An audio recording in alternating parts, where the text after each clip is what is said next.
It was the 1900s, when Richard and Maurice McDonald were born to a poor Irish family who had immigrated to the United States. After their father lost his job, the brothers vowed to become financially independent.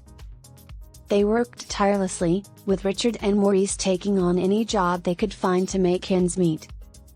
After high school, the brothers moved to Los Angeles and worked for Columbia Movie Studio, but they were paid a mere $25 a week. In 1932, they decided to take their fate into their own hands and start their own business. They bought a theater in Glendora, California called The Beacon, but the Great Depression made it challenging to keep the business afloat. They struggled to pay rent and often ate only one meal a day. They even resorted to buying silver and burying it in their backyard, just in case the bank foreclosed on them. In 1937, the brothers were forced to sell the theater and started a hot dog stand in Arcadia, California. 2 years later, they relocated to a bigger restaurant in San Bernardino, where they opened a barbecue joint. Unfortunately, after World War II, they were forced to close it down because it wasn't profitable. Determined to succeed, they started a drive-in restaurant selling burgers, fries, and milkshakes. However, their innovative idea of having customers serve themselves and throw away their own trash was met with skepticism. People thought they were crazy. Despite nearly giving up 3 times, the brothers kept pushing on. They knew they had a quality product, and customers kept coming back for their delicious burgers, crispy fries, and mouth-watering milkshakes. In 1954, a salesman named Ray Kroc walked into the McDonald's restaurant and was impressed by the layout and efficient work process. He approached the brothers and asked to franchise the McDonald's brand, but they turned him down. Ray was persistent, however, and eventually signed a franchise agreement with the brothers, with Ray receiving 1.9% of the gross proceed. The brothers receiving 0.5% of the gross proceed.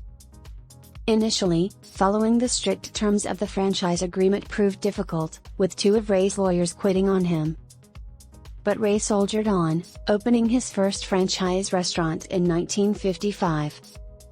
He went on to set up more restaurants, but he was still running out of cash, and in 1956, the bank threatened to foreclose on his home mortgage. It was then that his CFO, Harry Sonneborn, pointed out that they were not in the food business but in real estate. They started buying land and subletting it to the franchise, launching Franchise Realty Corporation that same year with the slogan, "In business for yourself but not by yourself." This was a game changer, and the business took off. However, the relationship between Ray and the McDonald brothers didn't work out as planned. Ray decided to buy the McDonald's brand out, but the brothers asked for a whopping $2.7 million in cash. A royalty fee of 0.5% on gross proceeds.